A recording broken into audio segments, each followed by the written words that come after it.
ท่านผ่านวันขึ้นปีใหม่มาไม่กี่วันเราก็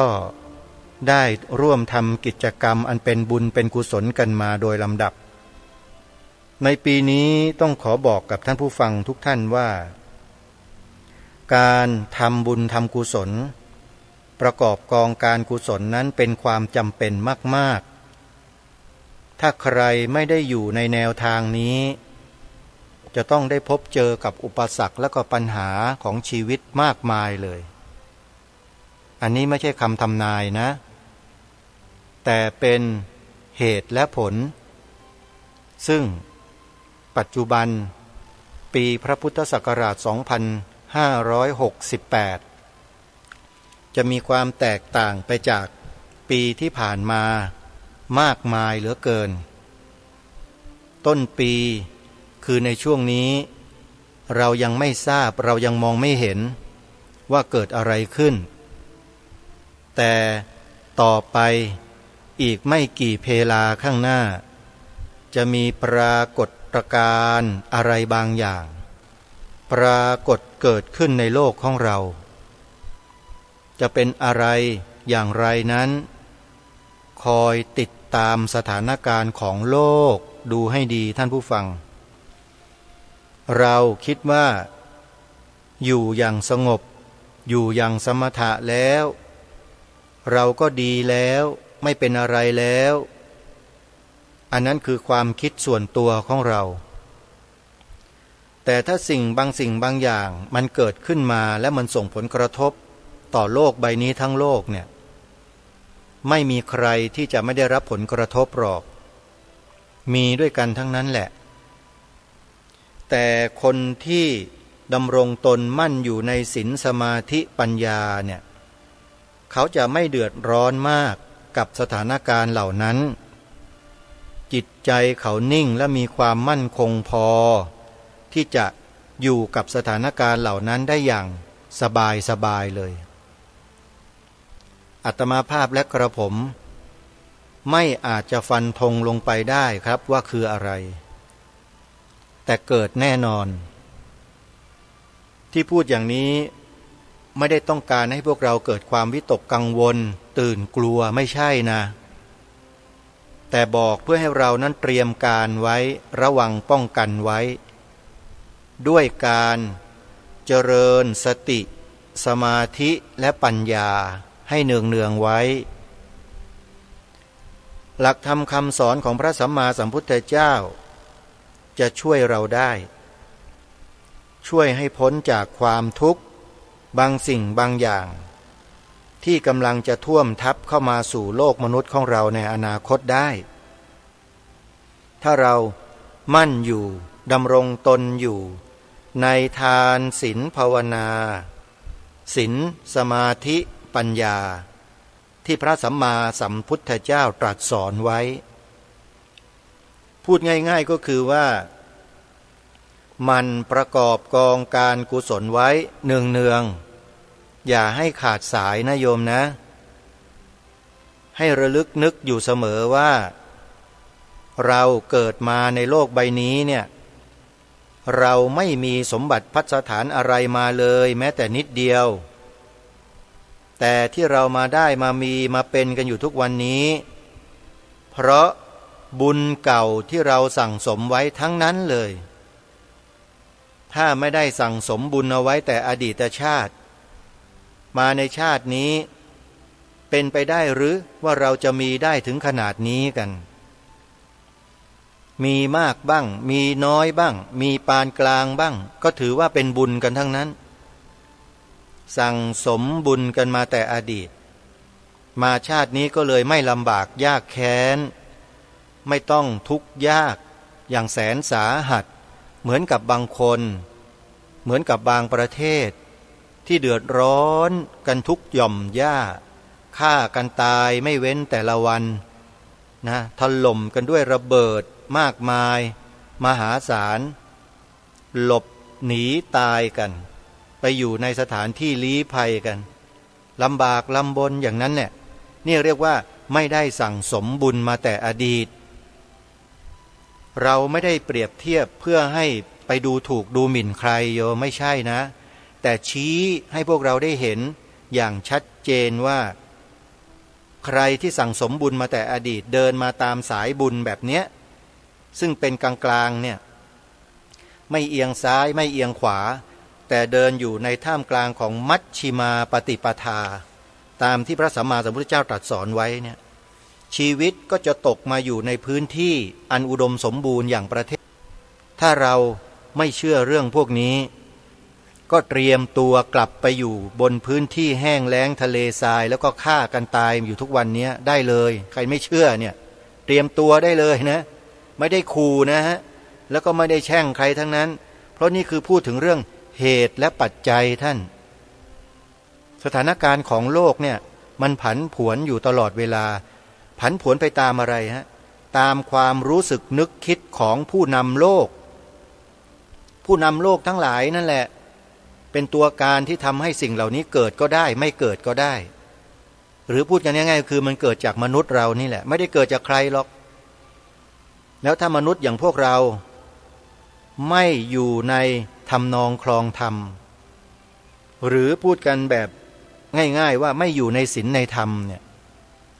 โลกมันจะร้อนเป็นไฟแต่ถ้าเมื่อไรมนุษย์ในโลกนี้ผู้นำโลกฝักใฝ่อยู่ในศีลอยู่ในธรรมเนี่ย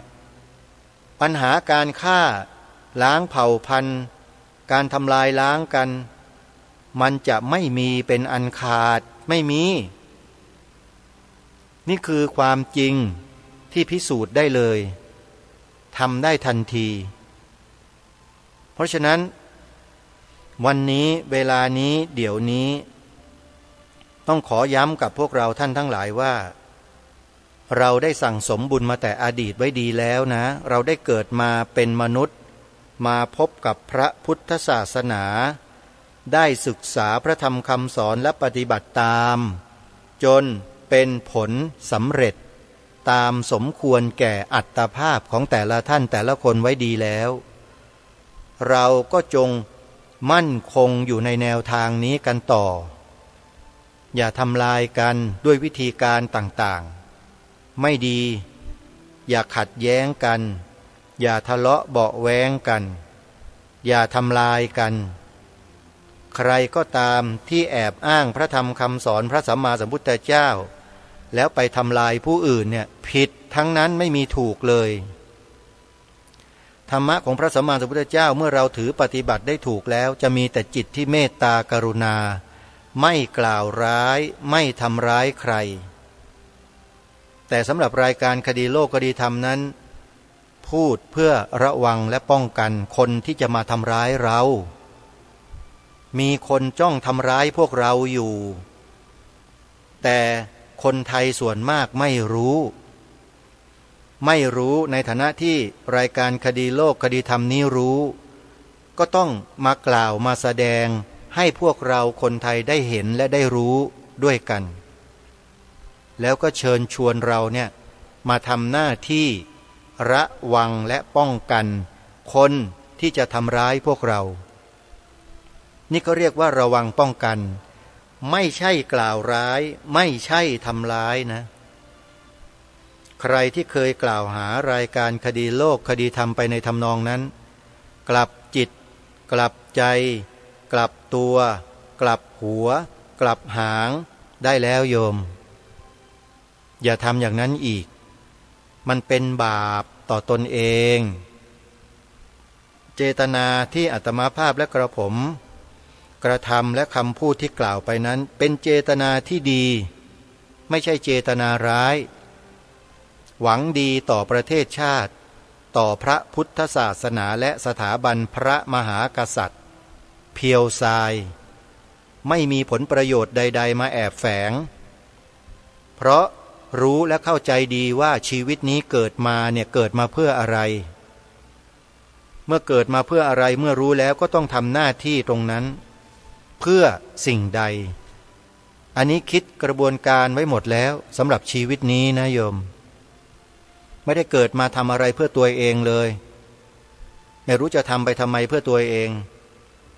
เพ เพราะพระสัมมาสัมพุทธเจ้าตรัสสอนถึงความเสียสละเอาไว้ชัดเจนว่าจะนำพาสิ่งที่ดีๆมาให้กับชีวิตแล้วถ้าเราไม่เชื่อพระพุทธเจ้าแล้วจะไปเชื่อใครที่ไหนอ่ะจะไปเชื่อพระเจ้าที่ไหนญาติโยมความเสียสละที่พระเจ้าตรัสสอนให้เรามีจาคะนะฮะโดยเฉพาะให้มีศรัทธาศีลจาคะและปัญญาธรรมสี่ข้อนี้พระพุทธเจ้าทรงบัญญัติชื่อเอาไว้ว่าโสตปฏิยังคะธรรมธรรมองคุณแห่งพระโสดาบัน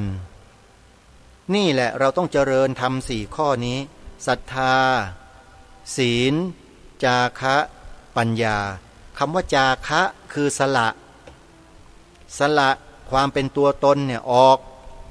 สละทรัพย์สละอวัยวะสละชีวิตทั้งหมดชื่อว่าจาคะทั้งหมดเลย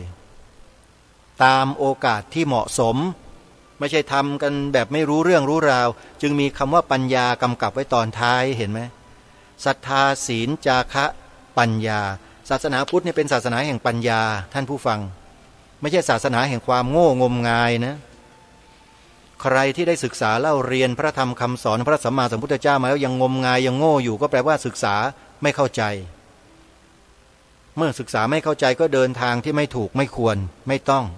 มันก็เกิดการกระทำคำพูดที่มันไม่ถูกต้องตามมาด้วยเป็นเหตุเป็นปัจจัยกันอย่างนั้นแต่ถ้าศึกษามาถูกต้องดำเนินชีวิตปฏิบัติตนได้ถูกต้องก็จะเดินไปในทางที่ถูกต้องทางที่ถูกต้องก็คือทางแห่งการเสียสละไม่ใช่ทางแห่งการอยากได้อยากดีอยากมีอยากเป็นอันนั้นผิดหมดเลยใครอยากได้อยากดีอยากมีอยากเป็นอะไรในโลกใบนี้นะลาภยศสรรเสริญสุขผิดหมดเลยถ้าใครต้องการสิ่งเหล่านั้นทำเพื่อต้องการสิ่งนั้นผิดหมดทุกคนไม่ถูกตามที่พระเจ้าตรัสสอนไว้แน่นอนอันนั้นถือว่าเป็นแนวทางแห่งมิจฉาทิฏฐิไม่ใช่สัมมาทิฏฐิและมันก็จะสร้างตัวอัตตาตัวตนให้ใหญ่โตยิ่งขึ้นคับฟ้าคับแผ่นดินคับบ้านเมืองเลยแล้วคนเหล่านี้เขาจะสร้างกุศลไหมล่ะเมื่อเขาเริ่มต้นมาด้วยความโลภอยากได้เนี่ยมันจะมีกุศลมาจากไหนล่ะโยมผิดสภาวะเลยฮะและไอ้ที่เขาทำเขาสร้างนู่นทำนู่นทำนี่นะไปโชว์ไปอวดอ้างไปอะไรต่างๆเนี่ยลองพิจารณาข้อนี้ให้ดีว่าเขาทำเพื่ออะไรอันนี้สำคัญนะแต่เราไม่ได้ไปตำหนิไปว่าหรือว่าไปทำลายเขาไม่ใช่แต่บอกเทียบเคียงให้พวกเราฟังว่าถ้าเราจะเดินตามทางที่พระเจ้าตรัสสอนเนี่ยต้องเดินตามนี้ฮะศรัทธาศีลจาคะปัญญาแล้วต้องไม่มีตัณหามานะทิฏฐิอิจฉามัจฉริยะกุกุจจะอะไรต่างๆเหล่านี้ที่เป็นอกุศลเนี่ยต้องเบาบางให้มากที่สุดไม่ใช่หนาตึบเลยพอไม่ได้ก็ร้องห่มร้องไห้ตีอกชกตัวพอไม่ได้รับการแต่งตั้งก็อย่างนู้นอย่างนี้หรือพอมีอำนาจขึ้นมาตำแหน่งใหญ่โตแล้วก็เที่ยวไประรานไปเบียดเบียนผู้น้อยคนอื่นที่ต่ำกว่าตัวเองไอ้อย่างนี้ถือว่าไม่ใช่ทางธรรมทั้งนั้นแหละมันเป็นอาธรรมทั้งนั้นแหละท่าน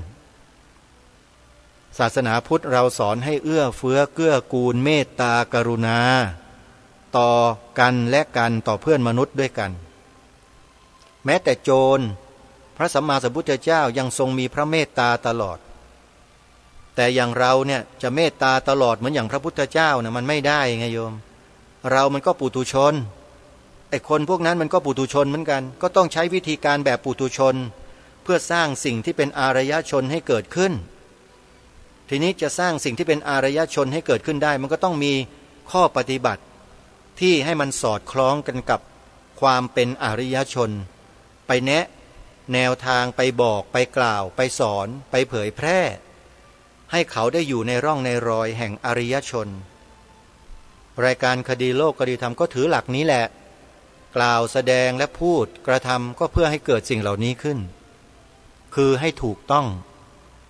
พระสัมมาสัมพุทธเจ้าทรงบัญญัติว่าสัมมาปฏิบัติ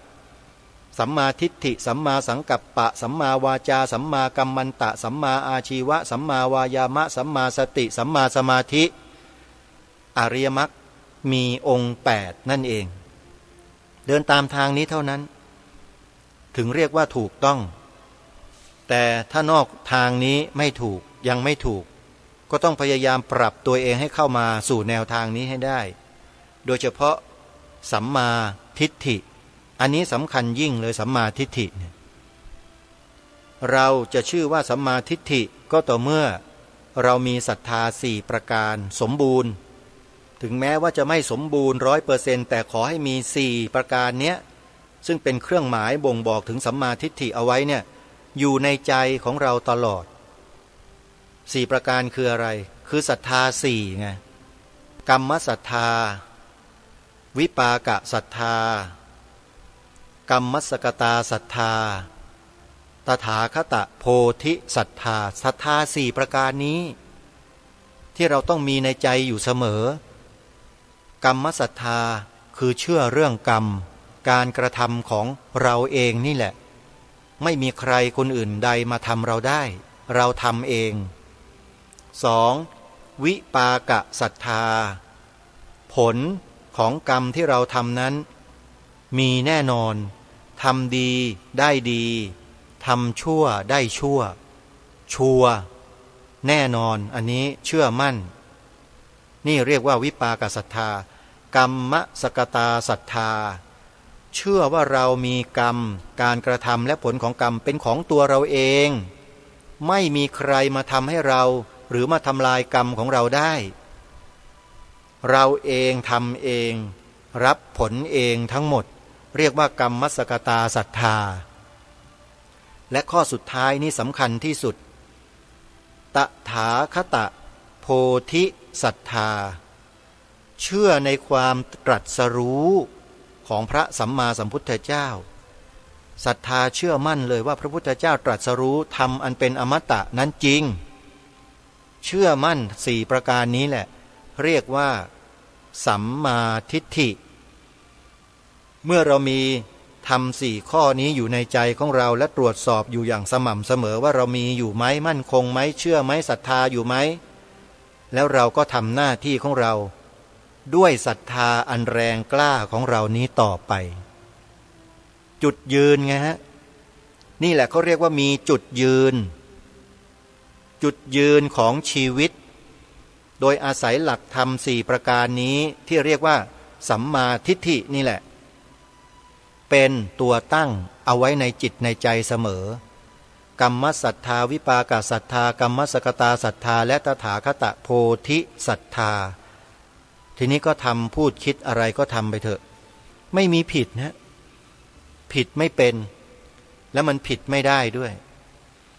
อย่างรายการคดีโลกคดีธรรมที่พูดรายการอยู่ทุกวันนี้ไม่ได้พูดให้ผิดสภาวะตามความเป็นจริงทั้งสมมุติบัญญัติและปรมัตถบัญญัติส่วนมากก็จะเน้นสมมุติบัญญัติให้พวกเราได้เข้าใจกันในระดับเบื้องต้นว่าสมมุติบัญญัติที่ถูกต้องของชาติบ้านเมืองไทยของเราเนี่ยที่บรรพชนเขาถือมารักษามาสืบสารต่อยอดกันมาเนี่ยคืออะไรเราก็สารต่อสิฮะจะไปบิดเบือนลบล้างทำลายกลบเกลื่อนปกปิดซ่อนเร้นอะไรต่อไม่อะไรไปทำเพื่ออะไรเพื่อลาภสักการะเพื่อเกียรติยศชื่อเสียงตัวเองเหรออย่างนั้นมันก็ผิดทางที่พระสัมมาสัมพุทธเจ้าตรัสสอนไว้แล้วไม่ถูกรายการคดีโลกคดีธรรมก็เลยต้องมาบอกพวกเราว่าไอ้การกระทำเช่นนั้นมันไม่ถูกนะถึงแม้จะเป็นผู้ใหญ่ในบ้านในเมืองมีเกียรติยศมีชื่อเสียงใหญ่โตแค่ไหนแต่ถ้ากล่าวผิดพูดผิดไม่ถูกต้องตามสมมุติบัญญัติที่บรรพชนเราบัญญัติมาไว้เนี่ย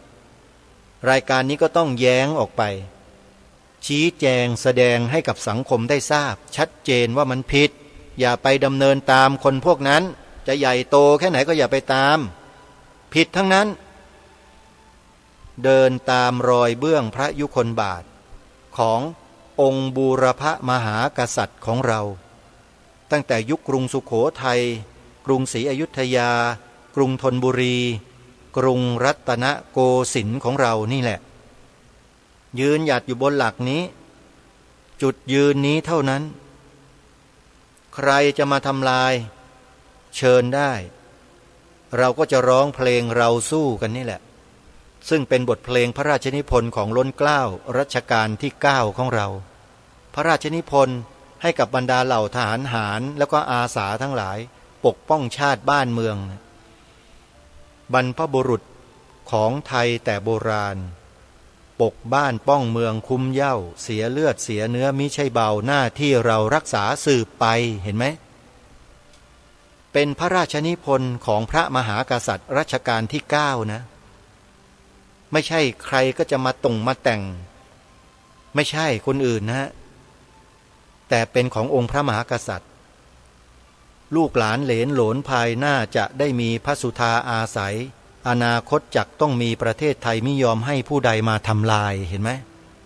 ถึงขู่ฆ่าล้างโคตรก็ไม่หวั่นจะสู้กันไม่หลบหนีหายสู้ตรงนี้สู้ที่นี่สู้จนตายถึงเป็นคนสุดท้ายก็ลองดู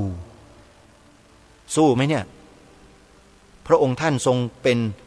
ผู้นำในการสู้ใช่ไหมแม้เป็นคนสุดท้ายก็ลองดูเห็นไหมแล้วพวกเราล่ะพอเหลือคนสุดท้ายวิ่งหนีกันหมดหรือเปล่านี่ไงบรรพบุรุษไทยบรรพชนไทยเราทำกันมาสอนเรามาแบบนี้ให้สู้ท่านไม่ใช่ให้หนีทุกวันนี้หนีพวกเราหนีกันหรือเปล่าหนีปัญหารายการคดีโลกคดีธรรมบอกถึงปัญหาของชาติบ้านเมืองมันเกิดแล้วเนี่ยชี้ให้เห็นถึงปัญหาแล้วนะพวกเราก็พากันหนีบางคนก็ไม่พอใจต่อต้านไม่เห็นด้วยต่อว่ารายการนี้กันอยู่ไปคิดว่าตัวเองเนี่ยกำลังเป็นคนประเภทไหนกันอยู่ที่มาต่อต้านสิ่งที่ทางรายการนำเสนอเนี่ยคนที่ต่อต้านรายการนี้ไปคิดกันดูให้ดีนะว่ามันใช่ลูกหลานไทยกันหรือเปล่าพวกเราเนี่ยไปพิจารณาให้ดีนะสถานะมันเป็นอะไรกันแน่เป็นลูกครึ่งเหรอครึ่งกลางไงไม่ใช่ไทยแท้หรือเปล่ารายการนี้ย้ำอยู่เสมอเลยเรื่องแค่นี้ถ้ายังไม่ผ่านไม่ต้องไปปฏิบัติธรรมหรอกไร้สาระชีวิตน่ะแค่เรื่องชาติบ้านเมืองชัดๆเด่นๆอย่างเนี้ยยังจับกันไม่ถูกเลยยังหลุดหล่นกันอยู่เลยยังไม่มั่นใจกันเลยว่าจะไปเดินตามอริยมรรคมีองค์8เดินได้ยังไงแค่เรื่องพื้นแค่นี้ยังไม่ได้กันเลยสีขาวในธงชาติไทยยังแปลกันสเปะสปะยังผิดเพี้ยนกันอยู่เลยมันจะไปได้ยังไงล่ะไปไม่ได้หรอกบอกได้เลยไม่มีทางนะทำลายสิ่งที่บรรพบุรุษตัวเองสร้างไว้เนี่ยมันจะได้ยังไงล่ะคนอกตัญญูแบบนี้จริงไหมแค่จุดยืนพื้นง่ายๆของความเป็นลูกหลานไทยแค่นี้ก็ทำกันไม่ได้แล้วจะไปทำอะไรกันง่ายไหมง่ายนิดเดียวแต่ทำไม่ได้เพราะอะไรไปสอบดูใจตัวเองไปสอบใจตัวเองดูดิว่ามันเป็นเพราะอะไรติดเชื้อในกระแสจิตหรือเปล่าซึ่งรายการนี้ก็ย้ำมาโดยตลอดไปตรวจสอบดูตัวเองดูว่าเป็นอย่างนั้นไหมเนี่ยแค่เรื่องปกติเรื่องธรรมดาของชาติบ้านเมืองแท้ๆเลยแต่เรากลับไปหลงเชื่อใครก็ไม่รู้ไม่เชื่อบรรพชนตัวเองเห็นไหมฮะเพราะฉะนั้นเรื่องนี้จะไม่ปรารภอะไรเยอะถือว่าเราเนี่ยได้รู้กันหมดแล้วว่าเราควรจะยืนอยู่บนจุดใดของความเป็นลูกหลานเป็นคนไทยเนี่ยเพื่อรักษาจุดยืนนั้นที่บรรพชนได้ส่งต่อมาให้แก่พวกเราต่อไปสิ่งที่ปลิวสวายอยู่บนยอดธงทุกวันนี้คือธงไตรรงค์เนี่ยเราต้องเข้าให้ถึงแล้วต้องสร้างจิตสำนึกสามัญสำนึกให้เกิดขึ้นมาแก่ลูกหลานเยาวชนและตัวตนของเราให้ได้ด้วยทำให้ได้มีกำลังมีความสามารถมีฐานะที่สามารถกล่าวพูดแสดงให้ผู้คนโดยทั่วไปรับรู้รับทราบแล้วถือตามความจริงความถูกต้องได้แต่ไม่ทำหน้าที่เนี่ยมันหมายความว่ายังไงมันเสียโอกาสหรือเปล่าเสียโอกาสใหญ่โตมากเลยเป็นครูแต่ไม่ยอมสอนบอกลูกหลานนักเรียนเยาวชนทั้งประเทศทั้งบ้านทั้งเมืองกี่สิบล้านคนที่อยู่ในโรงเรียนไม่บอกเขาไม่สอนเขาไปนำเอาของใครมาสอนลูกหลานเยาวชนของเราบิดเบือนกันอยู่นั่นแหละ ความถูกต้องจะบิดเบือนไปเพื่ออะไรบิดเบือนไปเพื่อใครตรงนี้ต้องไปถามอปพสไปถามเขาดูนะเขามีข้อมูลเต็มไปหมดเลยพร้อมที่จะตอบทุกท่านเปิดดูใน YouTube ก็ได้พิมพ์พยัญชนะไทย4ตัวแล้วเข้าไปดูได้เลยออ่างปอปลาพอพานสอเสืออปพสที่ย้ำให้ไปดูเพราะมีข้อมูลที่เป็นข้อเท็จจริงให้เราได้ศึกษาเรียนรู้ถึงความเป็นประเทศไทยของเราว่าในอดีตในปัจจุบันและอนาคตมันจะเป็นมาและเป็นไปอย่างไรด้วยข้อมูลหลักฐานเหล่านี้เราจะช่วยกันอย่างไรไปดูนะรายการนี้นำมาพูดไม่ได้แต่ให้ไปดูแนะนำให้ไปดูได้แต่ถ้าพวกเรายังเพิกเฉยหรือดูกันแล้วก็ดูแป๊บเดียวพอได้ยินคำพูดได้ยินเนื้อหาแล้วก็ปิดหนีอย่างนี้ก็ถือว่ายังใช้ไม่ได้นะดูยังไม่ทันเท่าไรเลยก็ไปต่อต้านความรู้สึกมันต่อต้านขึ้นมาแล้วเนี่ยแปลว่าใจนี่ยังไม่มั่นคงพอยังมีเชื้อในกระแสจิตอยู่เยอะการดูการฟังอะไรก็แล้วแต่ฟังให้มันจบพิจารณาให้รอบด้าน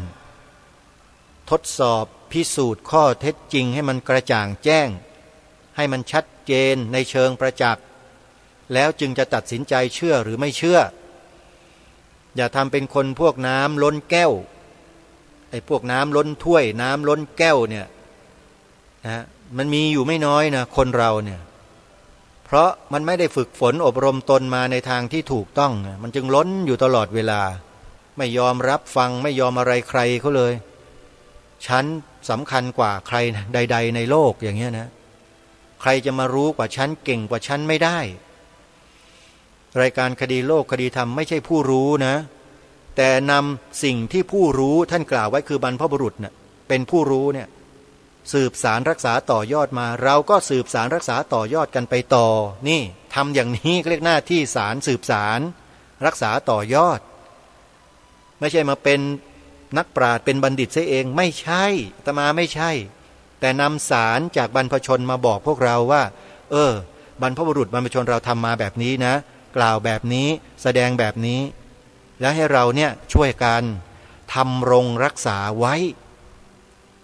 อย่ามีส่วนแห่งการทำลายอย่าเป็นคนอกตัญญูแค่นั้นแหละรายการนี้มาแนะแนวทางว่าอย่าเป็นคนอกตัญญูนะจงรักษาสิ่งที่บรรพชนสืบสารรักษาต่อยอดมาไว้ส่วนใครจะเป็นคนอกตัญญูจะใหญ่โตแค่ไหนมันก็คืออกตัญญูอ่ะใช่ไหมฮะเป็นมนุษย์พิเศษหรือไง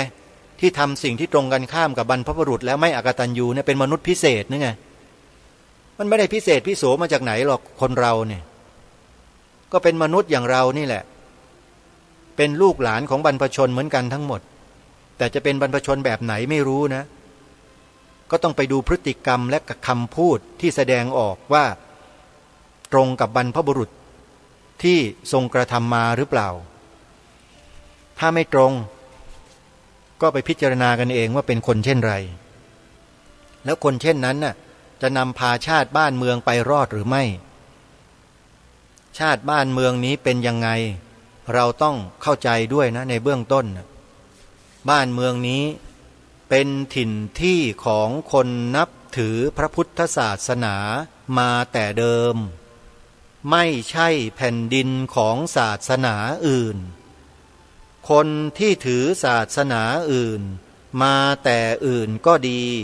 อยู่ในเมืองนี้ก็ดีจะโทมนัสน้อยใจด้วยริษยาแก่พระพุทธศาสนาเพราะบูชาอันนี้ไม่ได้ด้วยไม่ใช่เมืองของศาสนาตัวเลยถ้าโทมนัสก็ชื่อว่าโลภล่วงเกินไปคนที่โลภล่วงเกินไปเ เป็นคนที่ไม่ควรให้มามีอำนาจในบ้านในเมืองนี้แต่ที่มามีอำนาจอยู่ในบ้านในเมืองนี้มันเกิดจากอะไรพวกเราเคยคิดกันบ้างไหมคนที่โลภล่วงเกินไปตามกระแสพระราชดำรัสของล้นเกล้ารัชกาลที่ 4ที่ได้อัญเชิญมาอ่านเมื่อสักครู่นี้ท่านทั้งหลายทราบไหมว่าคนพวกนี้ขึ้นมาดำรงตำแหน่งใหญ่โตในบ้านในเมืองเนี่ยมาได้ยังไงมาแล้วมาทำอย่างนั้นได้ยังไงเคยคิดกันบ้างหรือไม่พวกเราดำเนินรอยตามบรรพบุรุษของเราที่รักษาความเป็นเอกราชนครมาโดยตลอดไม่เคยเพรี่ยงพร้ำตกเป็นเมืองขึ้นตกเป็นทาสของใครเป็นเอกภาพมาโดยตลอดหนึ่งเดียวฮะและไอ้ความเป็นหนึ่งเดียวของชาติบ้านเมืองเนี่ยรวมอยู่ในผืนธงชาติมีความหมายพระราชทานไว้ชัดเจนใครจะดำเนินรอยตามนั้นหรือไม่ก็แล้วแต่ก็ให้รู้ตัวกันไว้ด้วยว่าเป็นคนเช่นไรถ้าดำเนินรอยตามสืบสารรักษาต่อยอดก็เป็นคนกตัญญูกตเวทีเป็นคนที่มีสำนึกในพระมหากรุณาธิคุณแต่ถ้าตรงกันข้ามมันก็เป็นคนตรงกันข้ามนั่นแหละชัดเจนไม่ต้องไปตีความกันเยอะไม่ต้องมาอ้างเหตุอ้างผลอะไรทั้งสิ้นไม่มีเหตุผลสำหรับเรื่องนี้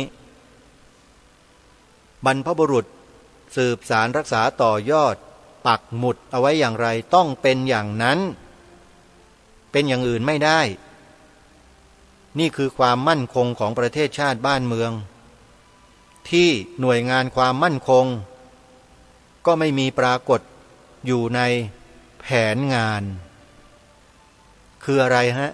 ความมั่นคงของพระพุทธศาสนา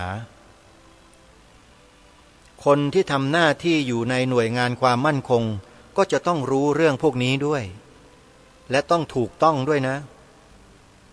ผืนธงชาติไทยเนี่ยคุณต้องรู้ให้ถูกด้วยนะอย่าไปบิดเบือนเหมือนกับคนพวกนั้นนะถ้าบิดเบือนเนี่ยแปลว่าคุณเนี่ยไม่ใช่บุคคลที่ควรจะมาทำหน้าที่เพื่อความมั่นคงของประเทศนี้นะถ้าคุณบิดเบือนน่ะบิดเบือนไม่ได้นะคุณต้องแปลและตีความให้ถูกด้วยบ้านนี้เมืองนี้องค์พระบาทสมเด็จพระเจ้าอยู่หัวทุกพระองค์ทรงกำหนดไว้หมดแล้วชาติศาสนาพระมหากษัตริย์หนึ่งเดียวศาสนาก็หนึ่งเดียวนะคุณอย่าเอามาปนสเปะสปะเละเทะเป็นโจ๊กไม่ได้สถาบันสูงสุดของประเทศชาติบ้านเมืองมีสถาบันเดียวศาสนาน่ะไม่ใช่เอามาปนเละกันเป็นโจ๊กอย่างที่คุณมาทำกันอยู่ทุกวันกล่าวกันอยู่ทุกวันนี้ไม่ใช่นะทางรายการจึงมาย้ำให้พวกเราใช้ปากให้เป็นประโยชน์กล่าวความถูกต้องให้ลูกหลานฟังเสี่ยมสอนเขาปลูกฝังเขาให้เขาแปลความหมายสีขาวในธงชาติให้ถูกต้องมันจะมีผลในอนาคตอย่างมากเลยถ้าเราช่วยกันเนี่ยใครจะมาทำลายก็ไม่ได้เพราะมันอยู่ในจิตในใจและความถูกต้องของบ้านของเมืองตลอดแต่พวกเราพ่อแม่ผู้ปกครองครูนักเรียนผู้บังคับบัญชาหน่วยงานทหารตำรวจไม่ทำกันเองนะไอ้ที่ไม่ทำเนี่ยเหตุผลเพราะอะไรก็ไปว่ากันจะเหตุผลอย่างนู้นอย่างนี้อย่างไหนก็ไม่รู้แหละก็ไปดูกันถ้าเหตุผลออกมาอย่างไรก็บ่งบอกถึงคนประเภทนั้นได้ว่าเป็นคนเช่นไรด้วยดูเหตุผลด้วยนะว่าทำไมยังไงจริงๆแล้วมันไม่มีเหตุผลอะไรเลยที่จะต้องไม่เดินตามบรรพบุรุษตัวเองไม่มีสิทธิ์นะฮะที่จะไม่เดินตามคนที่ไม่เดินตามบรรพบุรุษตัวเองก็เป็นคนอกตัญญูหรือไม่ก็เป็นพวกศัตรูที่แฝงตัวเข้ามาอยู่ในบ้านในเมืองเท่านั้นแหละก็มองได้แค่นี้เท่านั้นเองมองเป็นอื่นไม่ได้เลยไม่ใช่เรื่องธรรมดาเรื่องเล่นๆเรื่องที่จะมาสนุกปากกันเล่นนะครับเรื่องนี้ขอบอกกับทุกฝ่ายไว้ด้วยเป็นเรื่องใหญ่นะครับเรื่องสถาบันสูงสุดของประเทศเนี่ย พวกเราไม่ยืนหยัดไม่มั่นคงอยู่บนหลักการที่ถูกต้องมันก็เลยเกิดเป็นปัญหานี้ขึ้นมากันทางรายการมองเห็นไงอนาคตชัดเจนเลยว่าถ้าไม่ช่วยกันไม่ทำกันเนี่ยมีปัญหาแน่นอนบ้านเมืองเราเนี่ยในขนาดปัจจุบันก็ยังมีปัญหากันอยู่เนี่ยมีปัญหาอยู่อย่างไม่น้อยเลยทีเดียวนะถ้าใครติดตามการไลฟ์สดที่กระผมและอาตมาภาพได้ไปทำการไลฟ์สดที่จังหวัดขอนแก่นเมื่อวันเสาร์ที่4 มกราคมพระพุทธศักราช 2568 ที่ผ่านมาเมื่อ2 วันเนี้ยใครไปเปิดดูใน Facebook ก็ได้ไปเปิดดูสิฮะว่าองค์กรชาวพุทธที่อยู่ในจังหวัดขอนแก่นแล้วก็หลายๆจังหวัดที่เขามารวมกันเนี่ยหลายองค์กรเนี่ยเขามีแนวความคิดแนวทางเดียวกันเลยรายการคดีโลกคดีธรรมก็ได้รับเชิญไปร่วมอุดมการณ์ด้วยซึ่งมันเป็นสิ่งที่ตรงกันคือทุกคนทุกฝ่ายที่ไปรวมตัวกันเนี่ยเรามีเจตนาเดียวกันคือเพื่อชาติศาสนาพระมหากษัตริย์อุดมการณ์เดียวกันเลยทำมาตามที่บรรพบุรุษเราพาทำกันมาเลยทุกอย่างไม่ได้ออกนอกลู่นอกทางนอกประเด็นใดๆทั้งสิ้นแต่คนที่จะมาขัดขวางมาต่อต้านมาทำลายหรือทำอะไรก็แล้วแต่ต้องตระหนักตัวเองให้ดีนะคนพวกนี้ระวังไว้ด้วยประชาชนคนไทยเขาติดตามเขาดูเขารู้เขาเห็นกันอยู่แล้วยิ่งมีอปปส.ซึ่งเป็นหัวหมู่ทะลวงฟันออกมาเปิดโปงความจริงที่เกิดขึ้นกับชาติบ้านเมืองเมื่อ2475ด้วยแล้วเนี่ยมันชัดเจนมันปกปิดกันไม่ได้ความจริงอ่ะความลับมันไม่มีในโลกพระพุทธเจ้าก็ตรัสไว้ชัดเจนว่านัตถิโลเกระโหนามะอันว่าชื่อว่าความโลภไม่มีในโลกความลับมันก็ถูกเปิดเผยจนได้อปปส.ก็นำมาตีแผ่รายการคดีโลกคดีธรรมเมื่อดูตรวจสอบสอบถามผู้รู้ทุกฝ่ายแล้วใช่จึงนำมาแนะนำให้พวกเราได้เข้าไปดูกัน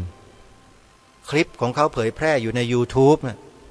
เปิดเผยความจริงทั้งนั้นใครที่อยู่เบื้องหลังทำลายสถาบันพระมหากษัตริย์ทำลายระบอบสมบูรณาญาสิทธิราชย์ของเราเขาบอกไว้หมดเลย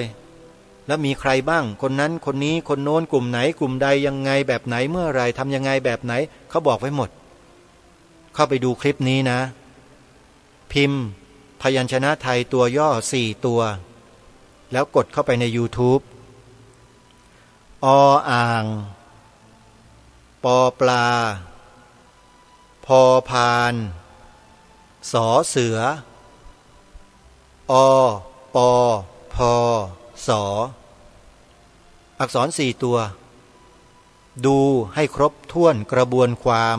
ดูให้ละเอียดหลักฐานเขาอ้างถึงคืออะไรจดไว้แล้วไปสืบค้นเพิ่มเติมแล้วท่านก็ถามผู้รู้ที่เขามีความรู้ในเรื่องอะไรต่างๆเหล่านี้ซ้ำลงไปอีกให้ชัดเจนให้มั่นคงแน่นอนถ้าจะให้ดีสืบค้นเอกสารต้นทาง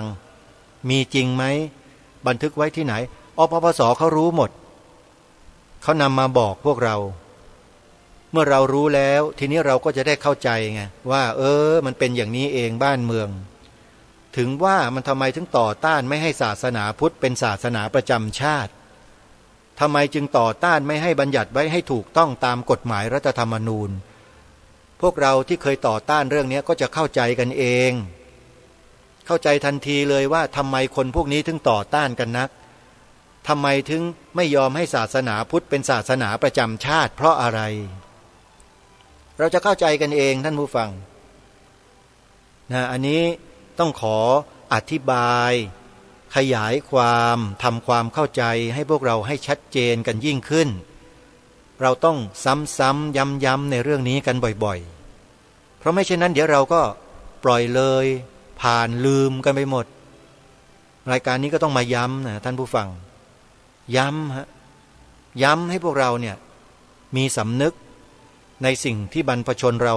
สละเลือดเนื้อชีวิตรักษามาก็คือพระบวรพุทธศาสนาเป็นศาสนาประจำชาติไทยของเราเนี่ยอันนี้สำคัญเลยถ้าโลกนี้ไม่มีพระสัมมาสัมพุทธเจ้าอุบัติขึ้นมาสอนธรรมแล้วไม่มีธรรมะของพระสัมมาสัมพุทธเจ้าเหลืออยู่ในปัจจุบันนะโลกนี้จะเป็นยังไงท่านผู้ฟังหนักและรุนแรงกว่านี้เยอะหนักกว่าเยอะเลยเผลอๆไม่มีมนุษย์เหลืออยู่ในโลกใบนี้ตั้งนานแล้วด้วยเพราะมนุษย์ฆ่ากันตายหมดเพราะไม่รู้ว่าศีลคืออะไรธรรมคืออะไรแต่เมื่อพระสัมมาสัมพุทธเจ้าทรงอุบัติขึ้นมาในโลกก็ทรงมาโปรดมนุษย์ในโลกให้รู้เข้าใจในสิ่งที่ถูกต้องแล้วดำเนินชีวิตร่วมกันอย่างสันติสุขโดยแท้จริงโดยมีหลักธรรมคำสอนที่เรียกว่าโพธิปักขิยธรรม37ประการเนี่ยฝึกฝนอบรมตนพัฒนาตนจนนำไปสู่อริยบุคคลคนที่มีแต่เมตตากรุณาล้วนๆไม่มีโทสะที่จะไปเข็นฆ่าทำลายล้างชีวิตของผู้อื่นไม่มีเลยเบียดเบียนก็ไม่มีแต่จะให้กับให้กับให้ทั้งนั้นแล้วเมื่อมนุษย์ในโลกนี้มีแต่การให้กันเนี่ยมันจะมีความสุขไหมล่ะนี่แหละคือการอุบัติขึ้นมาของพระสัมมาสัมพุทธเจ้าเพื่อมาสอนมาบอกกับมนุษย์ว่าให้ดำเนินชีวิตตามแนวทางนี้จึงจะอยู่กันอย่างร่มเย็นและสันติสุขกันได้ไม่ใช่ไปเดินตามใครก็ไม่รู้ลัทธิไหนก็ไม่รู้โดยเฉพาะลัทธิที่เห็นแก่ตัวคนอื่นศาสนาอื่นบริจาคแล้วรับได้แต่คนของศาสนาตัวเองจะไปบริจาคไปทำบุญกับคนอื่นศาสนาอื่นไม่ได้เนี่ยอันนี้มันเห็นแก่ตัวไหมล่ะนี่พูดกันตามหลักการที่ถูกต้องพื้นฮะแล้วอย่างเนี้ยควรจะเคารพศรัทธาควรจะยกย่องไหมล่ะไอ้คำสอนในลักษณะเช่นนี้นะเราต้องเข้าใจท่านผู้ฟังต้องเข้าใจให้ถูกต้องแล้วต้องนำสิ่งที่ถูกต้องนั้นมาถ่ายทอดมาถือปฏิบัติให้เป็นรูปธรรมและอะไรที่ส่งเสริมการประพฤติการปฏิบัติที่ถูกต้องได้เราก็ต้องทำสิ่งนั้นให้เกิดขึ้นได้เกิดขึ้นให้ได้ด้วยเช่นกฎหมายข้อกฎหมายที่ส่งเสริมการทำความดีส่งเสริมคนดีบัญญัติไว้ในรัฐธรรมนูญว่าศาสนาพุทธเป็นศาสนาประจำชาติไทยเนี่ยไม่ดีตรงไหนไม่ดียังไงคำสอนของพระสัมมาสัมพุทธเจ้าไม่ดีตรงไหนบัญญัติไว้แล้วจะไปเบียดเบียนมนุษย์คนไหนที่จะเดือดร้อนเพราะคำสอนพระพุทธเจ้ามีไหมเบียดเบียนยังไงเดือดร้อนยังไงนี่แหละเขาตอบไม่ได้ฮะไอ้ที่พูดมาบอกว่าบัญญัติไว้แล้วจะทำให้คนศาสนาอื่นเป็นอย่างนั้นเป็นอย่างนี้อย่างโน้นอะไรต่างๆในทำนองว่าจะหาว่าชาวพุทธไปเบียดเบียนเขาไอ้นี่มันเป็นคำกล่าวหาชัดๆชาวพุทธเราเคยไปเบียดเบียนคนศาสนาอื่นไหมโยมมีไหมพระสงฆ์เคยไปสอนให้ญาติโยมเนี่ย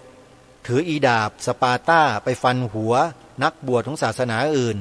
เอาระเบิดไปใส่บาตรใส่อะไรต่างๆเนี่ยมีไหมพระสงฆ์เราเคยไปสอนอย่างนั้นหรือเปล่าผู้นำศาสนาไม่มีเลยมีแต่ให้เมตตากรุณาช่วยเหลือเกื้อกูลกันอย่างเดียวให้อยู่ในศีลสมาธิปัญญาทานศีลภาวนาใช่ไหมพระสงฆ์ก็มีแต่บอกบุญนะโยมนะนี่ศาลากำลังจะสร้างมหาอุโบสถกำลังจะสร้างพระพุทธจริยธรรมกำลังจะหล่ออุโบสถที่สร้างเสร็จแล้วก็กำลังจะฉลองที่วัดศรีอุดมวงศ์เนี่ยวันที่18มกราคมเนี่ยเป็นวันเริ่มงานแล้วเสร็จสิ้น28มกราคมญาติโยมไปช่วยกันนะโยมนะนี่พระสงฆ์บอกกล่าวแต่เรื่องบุญเรื่องกุศลสั่งสมบุญกุศลทั้งนั้นไม่เคยสอนให้ญาติโยมไปเบียดเบียนคนศาสนาอื่นแม้แต่นิดเดียวแล้วคนพวกนั้นมันเดือดร้อนเพราะอะไรเดือดร้อนเพราะกลัวว่าตัวเองจะเป็นใหญ่เป็นโตในบ้านเมืองจะกินบ้านกินเมืองนี้ไม่ได้หรือเปล่าจะครอบครองบ้านเมืองนี้ไม่ได้หรือไม่และอันนั้นมันคือเหตุผลเหรอ ที่มาต่อต้านไม่ให้บัญญัติศาสนาพุทธเป็นศาสนาประจำชาติไว้ในรัฐธรรมนูญมันเป็นเหตุผลเหรออันนั้นน่ะไม่เกี่ยวกันเลยมันกลายเป็นพวกโลภล่วงเกินไปด้วยซ้ำจริงไม่จริงท่านผู้ฟังใครไม่รู้ถ้าใครทำอย่างนั้นก็รับไปดิจริงไหมฮะอาตมาไม่ได้ระบุว่าใครเนี่ยถ้าใครเป็นอย่างนั้นก็รับไปแต่พวกเราจะไปคล้อยตามคนเหล่านั้นไม่ได้ผิดต้องดำเนินรอยตามเบื้องพระยุคลบาทขององค์พระมหากษัตริย์ของเราทั้งนั้นจะเป็นอื่นไม่ได้เลยแม้แต่คนที่มาดำรงตำแหน่งในทางการเมืองเราก็ยังเชื่ออะไรไม่ได้นะโยมไม่ได้นะฮะหรือข้าราชการบางคนเราก็ยังเชื่อไม่ได้นะจริงๆแต่ถ้าองค์บูรพมหากษัตริย์เชื่อได้เลยนี่แหละคือสิ่งที่ทางรายการย้ำมาโดยตลอดว่าต้องดำเนินรอยตามเบื้องพระยุคลบาทองค์พระบาทสมเด็จพระพุทธยอดฟ้าจุฬาโลกมหาราชองค์ปฐมบรมราชจักรีวงศ์มีพระบรมราชโองการความตอนหนึ่งไว้ในวันที่พระองค์ทรงขึ้นครองราชย์ว่าตั้งใจจักอุปถัมภกยกพระพุทธศาสนาจักป้องกันขอบขันธสีมารักษาประชาชนแลมนตรียกพระพุทธศาสนาหมายความว่าอะไรก็คือทรงกำหนดให้ศาสนาพุทธเป็นศาสนาประจำชาติไว้ตั้งแต่ต้นกรุงรัตนโกสินทร์แล้วและรัชกาลต่อมาก็ปฏิบัติตามรอยเบื้องพระยุคลบาทมาโดยลำดับจนถึงรัชกาลที่4ทรงประกาศไว้ในประชุมประกาศรัชกาลที่4ไว้เลยชัดเจนความตอนหนึ่งที่ได้อัญเชิญมาเมื่อสักครู่นี้ขอย้ำอีกครั้งหนึ่งว่าความตอนนั้นพระองค์ตรัสว่าพระนครนี้เป็นถิ่นที่ของคนนับถือพระพุทธศาสนามาแต่เดิมไม่ใช่แผ่นดินของศาสนาอื่น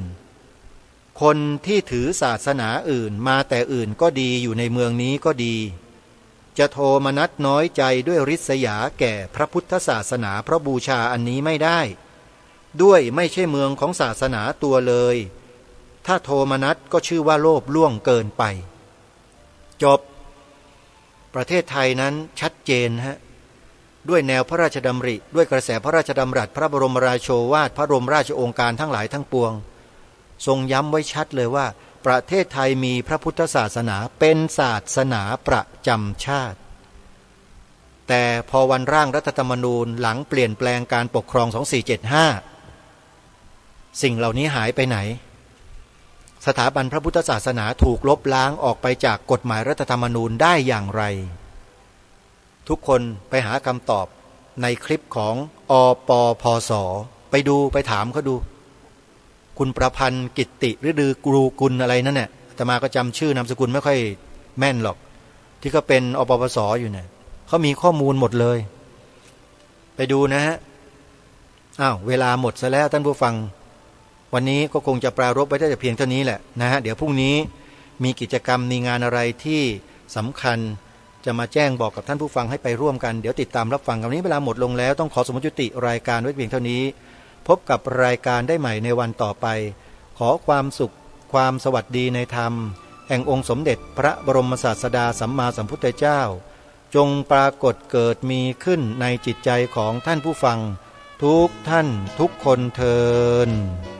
ขอเจริญพร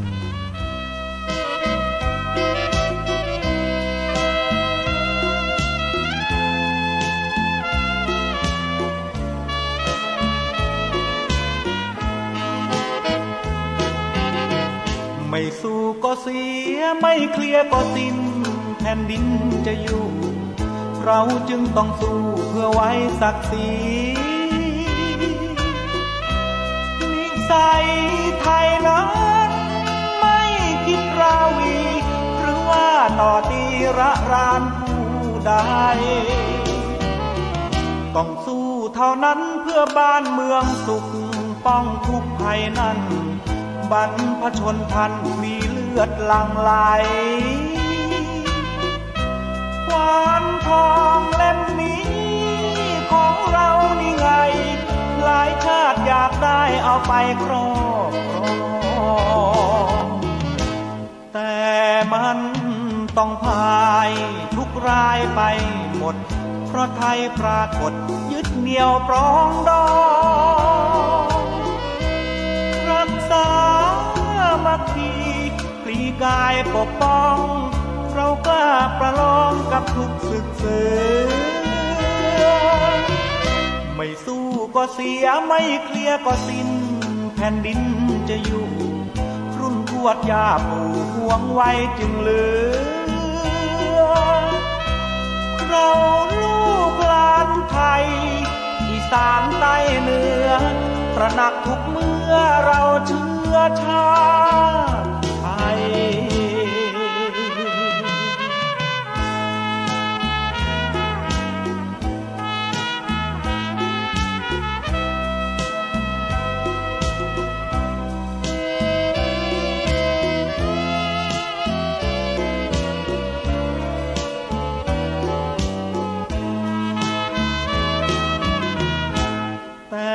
มันต้องพายทุกรายไปหมดเพราะไทยปรากฏยึดเหนี่ยวปรองดองรักษามัคคีปลีกายปกป้องเรากล้าประลองกับทุกศึกเสือไม่สู้ก็เสียไม่เคลียร์ก็สิ้นแผ่นดินจะอยู่รุ่นทวดย่าปู่ห่วงไว้จึงเหลือเราลูกหลานไทยอีสานใต้เหนือตระหนักทุกเมื่อเราเชื้อชาติไทย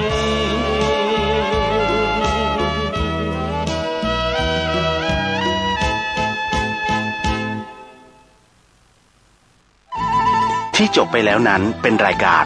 คดีโลกคดีธรรมดำเนินรายการโดยพระครูปลัดณรงค์ฤทธิ์